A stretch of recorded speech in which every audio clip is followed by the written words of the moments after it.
हाँ जी बच्चों, welcome. Unit 3 chapter 5 lecture 8। ये बेटे थ्योरी का लास्ट लेक्चर है इस चैप्टर का, तो ध्यान से सुनिएगा और आपको बड़ा मजा आने वाला है। देखो बेटे, हमने इतना ये हिस्टैरिसीस लूप पढ़ा तो दिमाग में एक क्वेश्चन तो सारे बच्चों के ही आया होगा कि हिस्टैरिसीस लूप पढ़ने से सर फायदा क्या है, क्या साइंस में हिस्टैरिसीस को जानने का कोई फ़ायदा है? तो जवाब है हाँ, बहुत बड़ा फ़ायदा होता है बेटे। आप करोड़ों अरबों खरबों रुपए बचा सकते हैं एक जरा सी इस जानकारी से। ठीक है, कैसे जरा समझो। ठीक है, हिस्टैरिसीस का मेन फ़ायदा है बेटे मटेरियल का सूटेबल सिलेक्शन। कौन सी चीज़ के लिए कौन सा मटेरियल यूज़ किया जाएगा, इसका ठीक ठीक समझना। अब देखो कैसे, इसके लिए मैं दो क्वेश्चन से पूरी बात को समझा रहा हूं, जरा देखो। पहला क्वेश्चन है, why the permanent magnets are made of stainless steel. अक्सर बोर्ड में पूछा जाता है परमानेंट मैग्नेट्स को स्टेनलेस स्टील का क्यों बनाया जाता है। अच्छा, मैं तुमसे पूछता हूं, परमानेंट मैग्नेट तुम चाहते हो, है ना? तो तुम क्या चाहोगे, एक बार मैं ले आऊं वो मैग्नेट तो वो मेरी मैग्नेट कभी खराब ना हो, उसमें मैग्नेटिक कैरेक्टर हमेशा बना रहे, ये तो चाहोगे।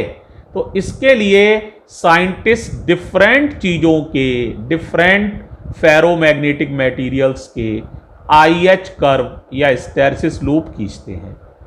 उनमें से स्टेनलेस स्टील का हिस्टैरिसीस लूप मैंने बनाया है, देखने में लग रहा होगा बड़ा मोटा ताजा सा है ये, यानी इसका एरिया काफ़ी ज़्यादा है, इसकी रिटेंटिविटी काफ़ी ज़्यादा है, इसकी कोएसिविटी काफ़ी ज़्यादा है, इसका एरिया ऑफ द लूप बहुत बड़ा है।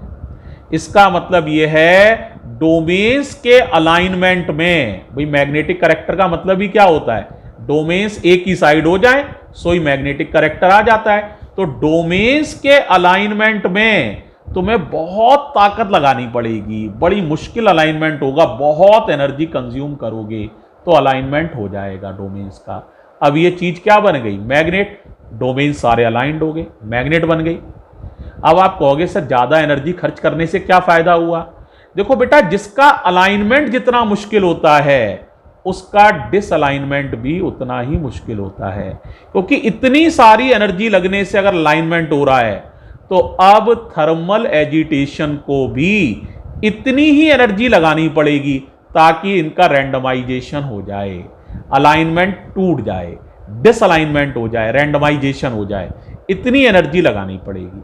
लेकिन ये एनर्जी बहुत ज्यादा है तो थर्मल एजिटेशन के पास इतनी एनर्जी कभी होती ही नहीं है, उपलब्धि इतनी एनर्जी नहीं है, इतनी एनर्जी उसके पास है ही नहीं कि वो इसका वापस रैंडमाइजेशन कर सके। तो जब रैंडमाइजेशन ही नहीं होगा, थर्मल एजिटेशन इसको रैंडमाइज ही नहीं कर सकता डोमेन्स को, तो वो चीज परमानेंट मैग्नेट बनी रहेगी। क्या बन जाएगी? Permanent magnet. ठीक है, और ये कैरेक्टर स्टेनलेस स्टील में है। क्यों? क्योंकि इसकी रिटेंटिविटी भी हाई होती है, कोएसिविटी भी हाई होती है, और इसका एरिया ऑफ आईएच कर्व भी बहुत बड़ा होता है।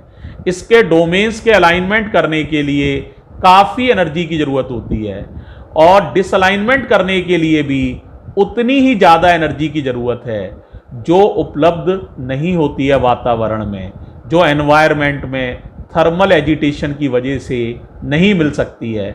इसीलिए परमानेंट अलाइनमेंट बना रहता है और चीज़ परमानेंट मैग्नेट की तरह बिहेव करती रहती है।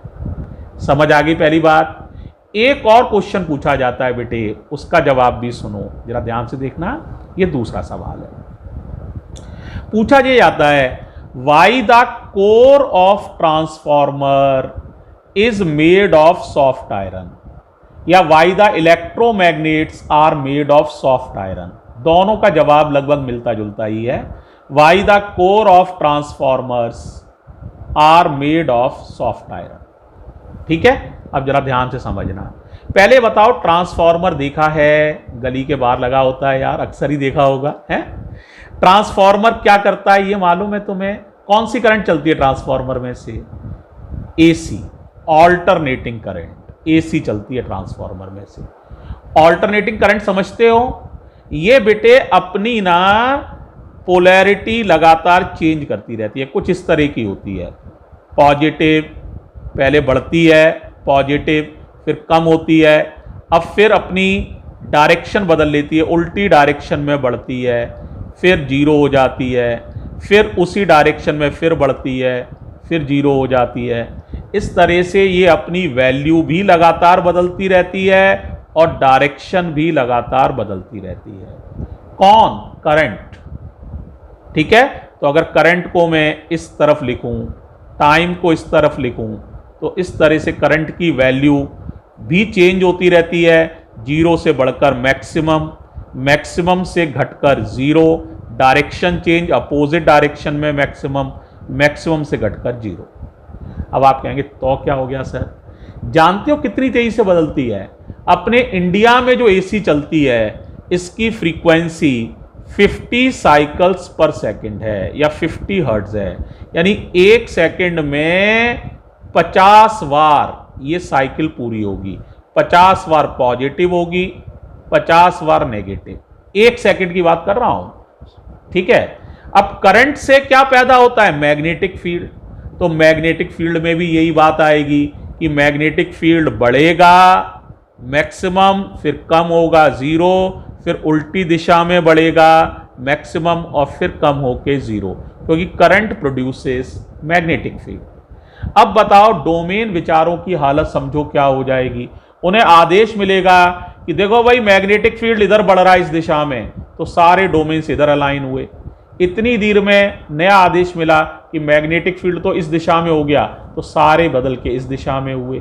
फिर अगला आदेश मिला फिर इधर हो जाओ, फिर इधर हो जाओ, तो डोमेन्स को एक सेकंड में 50 बार घूमना पड़ेगा मैग्नेटिक फील्ड के बदलने के साथ। अब तुम बताओ भाई, डोमेन्स घूम रहे हैं तो हमारा नुकसान हो रहा है या फायदा? नुकसान। भाई डोमेन्स को घुमाने में एनर्जी चाहिए, तो वो एनर्जी तो तुम्हारी एनर्जी में से ही, जो इलेक्ट्रिसिटी वाली एनर्जी है, इलेक्ट्रिक एनर्जी है, उसमें से ये एनर्जी कंज्यूम होती चली जाएगी, तो तुम्हारा नुकसान होगा। तुम्हारी एनर्जी वेस्ट जा रही है in the form of heat, और ज्यादा वेस्ट हुई तो ट्रांसफॉर्मर ओवर हीट होके ब्लास्ट हो जाएगा। इसीलिए बेटे साइंटिस्ट को बहुत अकल लगानी पड़ेगी, ऐसे मटेरियल का सिलेक्ट करना पड़ेगा। भाई चलने वाली करंट को तो नहीं बदला जा सकता, एसी है, तो ऐसे मटेरियल का सिलेक्ट करना पड़ेगा उन्हें जिनका आईएच लूप का एरिया काफी छोटा हो, ये एरिया काफी कम हो, ताकि क्या होगा, एरिया कम है तो एनर्जी वेस्टेज भी काफी कम हो जाएगा। तो इस तरह से एनर्जी वेस्टेज को अगर बचाना है तो तुम्हें ऐसे मटेरियल का सिलेक्ट करना पड़ेगा जिसकी रिटेंटिविटी तो ज़्यादा हो, कोएर्सिविटी कम हो, या और सरल शब्दों में समझना चाहो बहुत ही सिंपल, तो एरिया ऑफ द लूप काफ़ी कम हो, यानी मैग्नेटिक कैरेक्टर तो उसके अंदर हो लेकिन एरिया कम हो। ठीक है, समझ आ रही है बात?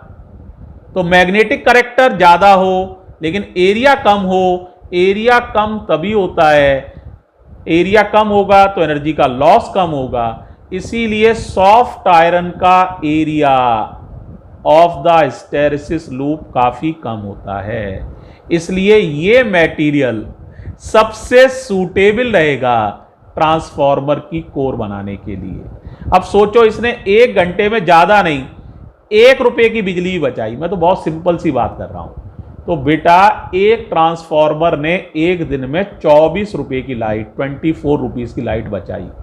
ऐसे पूरे वर्ल्ड में कुछ ज्यादा नहीं तो 10 करोड़ ट्रांसफॉर्मर लगे हुए हैं, तो एक दिन में आप बताइए कितना रुपए हो गए? 10 करोड़ इंटू 24, 240 करोड़ रुपए की इलेक्ट्रिसिटी एक दिन में बच गई एक छोटे से चेंज से। अब सोचो एक साल में कितनी लाइट बचेगी, 365 का मल्टीप्लाई कर लो तो बिलियंस ऑफ बिलियंस रुपीस बच जाएंगे। एक छोटी सी साइंटिस्ट की अकल लगाने से। बात समझ में आई? तो बेटे इस तरह से सूटेबल मटेरियल के सिलेक्शन से बहुत सारे रुपयों को सेव किया जाता है। तो इसमें मैं तुम्हें ये समझा रहा हूँ कि IH कर्व का कितना बड़ा यूज़ है। ठीक, अब ये बताओ ट्रांसफार्मर की कोर सॉफ्ट आयरन की क्यों बनाई जाती है? क्योंकि इसका एरिया ऑफ IH कर्व काफ़ी कम होता है, इसलिए इसके डोमेन्स को घुमाने में इसके मैग्नेटाइजेशन और डीमैग्नेटाइजेशन में काफ़ी कम एनर्जी खर्च होती है। तो एनर्जी वेस्टेज काफ़ी कम होता है, और वो एनर्जी अगर वेस्ट होती है तो हीट के रूप में पैदा होती है, तो हीट भी कम ट्रांसफार्मर में पैदा होती है, इसलिए ट्रांसफार्मर जलता भी नहीं है, और सॉफ्ट आयरन कोर लगाने से एनर्जी की काफ़ी बचत भी होती है। तो सबको बात समझ में आ गई? तो ये बच्चों हिस्टैरिसीस लूप का आपको यूज़ भी क्लियर हो जाना चाहिए। थैंक यू बच्चों, थैंक यू सो मच।